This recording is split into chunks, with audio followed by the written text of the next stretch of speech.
BookTube. Happy Sunday. I hope you're all keeping well. It's been a hot minute since I've last been on. It's been over 2 months. I don't have any particular reason, except I was feeling pretty uninspired about what I wanted to upload, just the content I wanted to bring, just getting myself down really about competing priorities and deadlines that I had.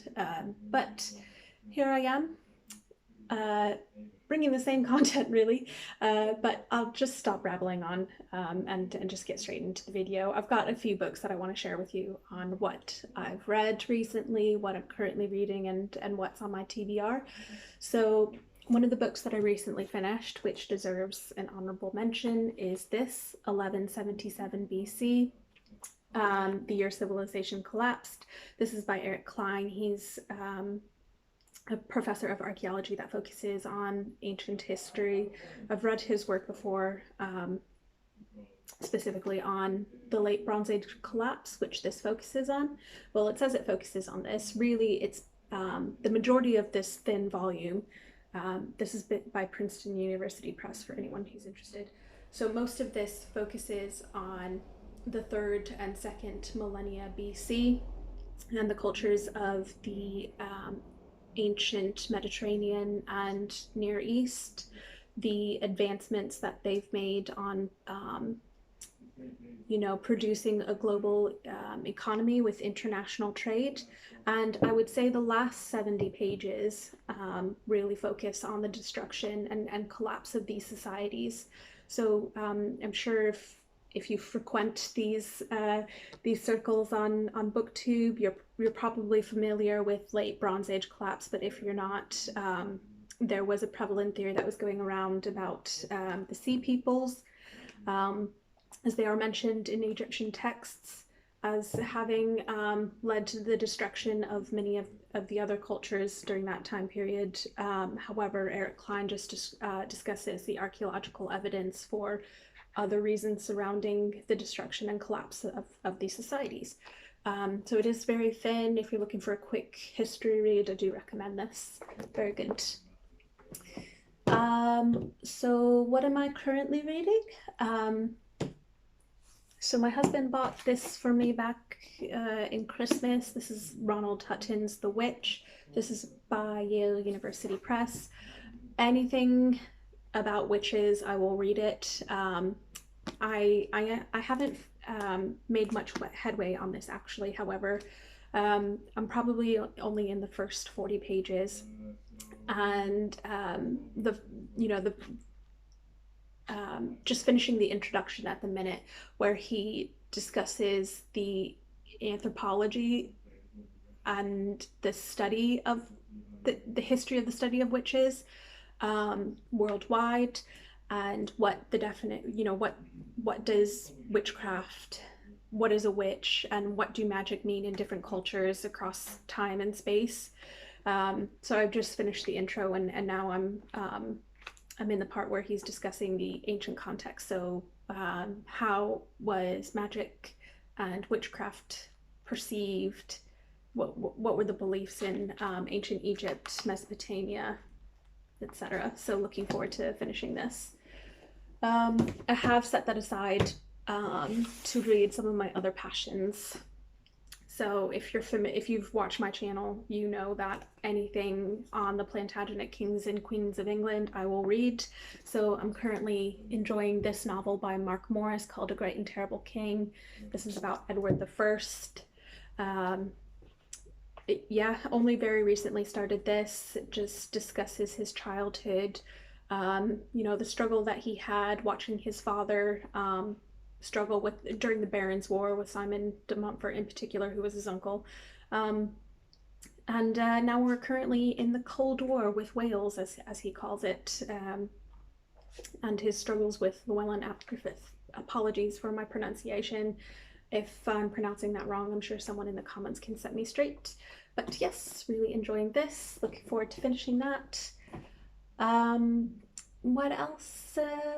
One book that I did read, and this is my guilty pleasure, and this is the first fiction book that I've read in quite some time. I don't care to say how long, but yes, I'm on the second book in the All Souls trilogy by Deborah Harkness. This is called Shadow of Night. Again, anything with witches, anything with vampires, anything with time travel, I will read it. And I don't have much to say about this except I'm really enjoying it. It's just, you know, an escape. I can go through fiction a lot quicker than nonfiction, which I mainly read, and that's probably because there's not a lot of knowledge that you really need to process and digest.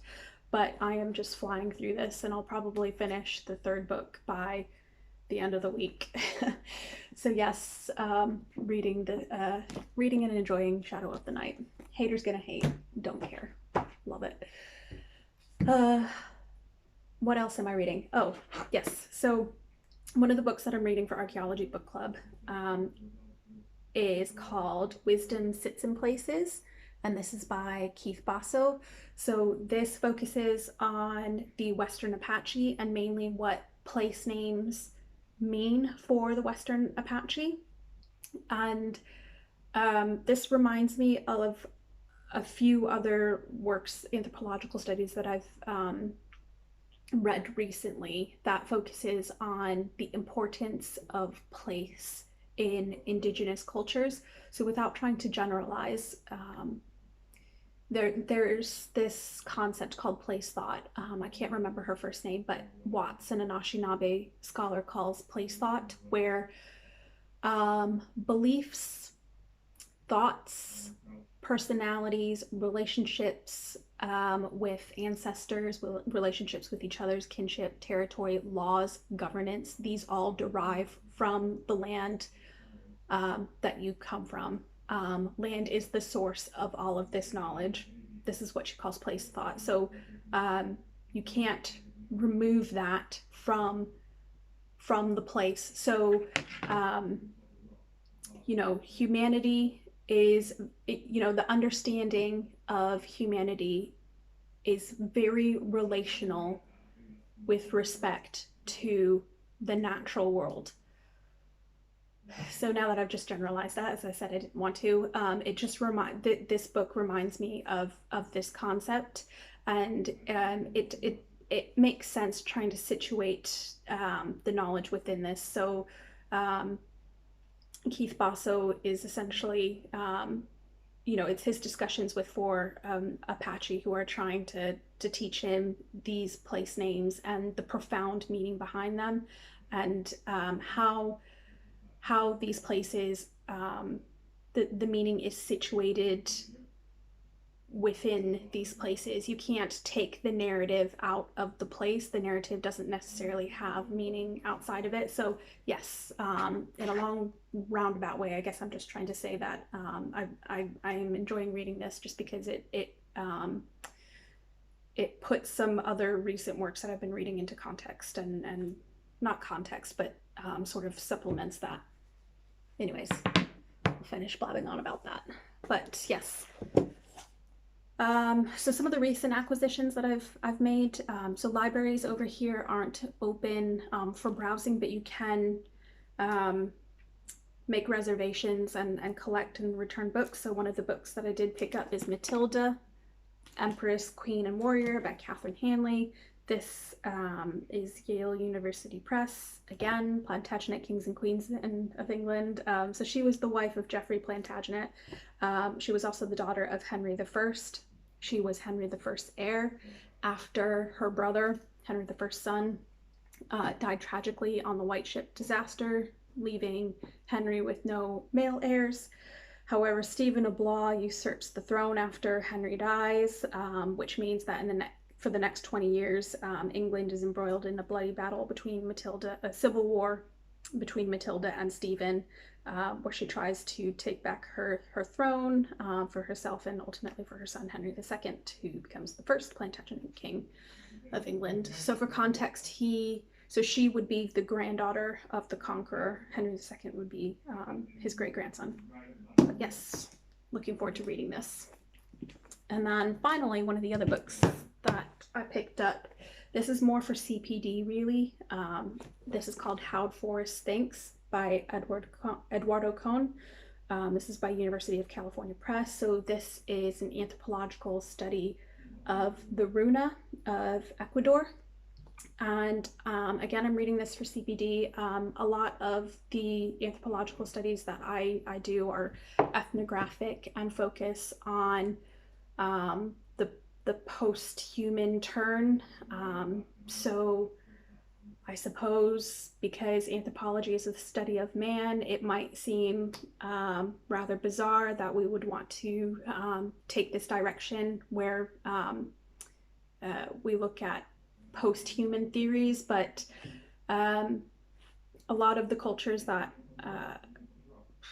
I like focusing on ethnographic studies of animistic societies in order to reinterpret prehistoric societies, and there's very limited information that you can gain out of traditional anthropological theories without sort of thinking outside the box, out of our Cartesian mindset, and without appreciating other ontoepistemic understandings of worldviews and our surroundings.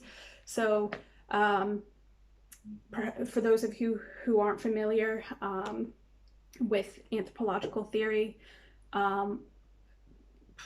I don't know how much I should get into this really, but here we go.